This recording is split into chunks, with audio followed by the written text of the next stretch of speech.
least temporarily. Mitria Spotser, the Vice President and Federal Policy Director of the Center for Responsible Lending, joins us right now. I'm glad to have you here. Mitria, first of all, walk us through this here. And so what is the impact on the borrower? Because the Trump folk, they were trying to move it to Commerce or Treasury. They were doing all sort of crazy things and not having it administered in the Department of Education.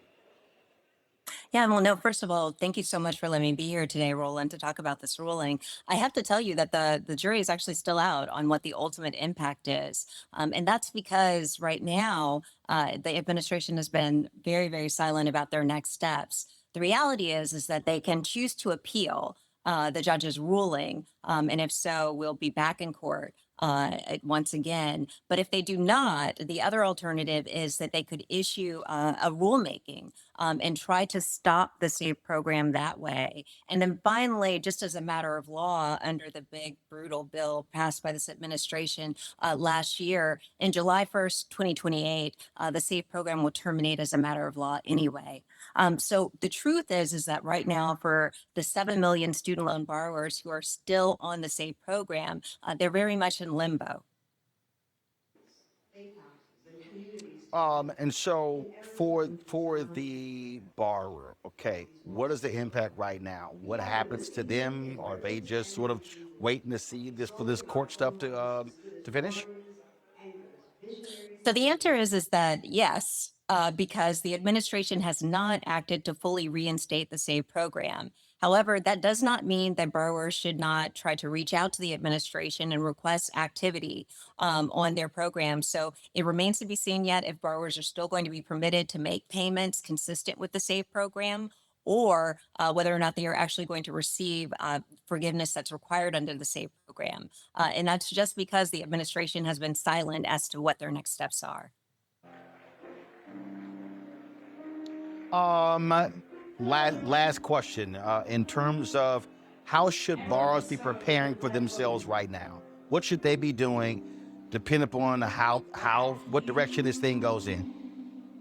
Right. Well, so there are a couple of things that I would encourage borrowers to do. The first thing is that because the SAVE program itself will actually expire as a matter of law, right now, the individuals who are actually on the SAVE program are in forbearance, and that forbearance was actually established by the Biden administration. However, under the current administration, that people who are enrolled in the SAVE program are actually paying interest during their forbearance period. So ultimately, borrowers who are actually in the SAVE program need to move to a different program, whether that be interest driven repayment, which also has a 20 to 25-year repayment period. And then, of course, there's the much less favorable program being put forward by the administration in the repay program.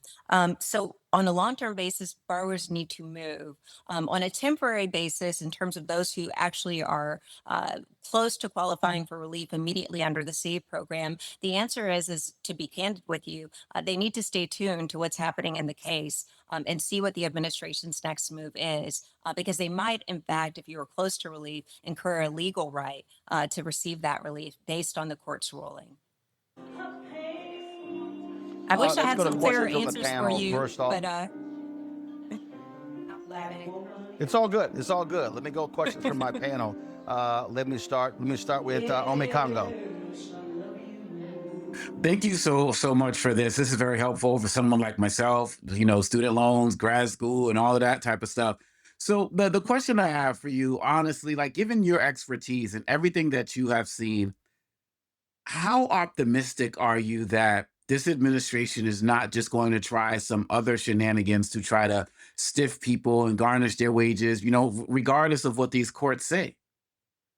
yeah, there's no denying the fact that this administration has refused to comply with the law, and it's especially true within the Department of Education. We've had to take them to court a number of times. The bright spot is that every time we take them to court, they lose. And then they're forced to actually Mhm. comply again. But you're right, they always come up with some sort of ruse.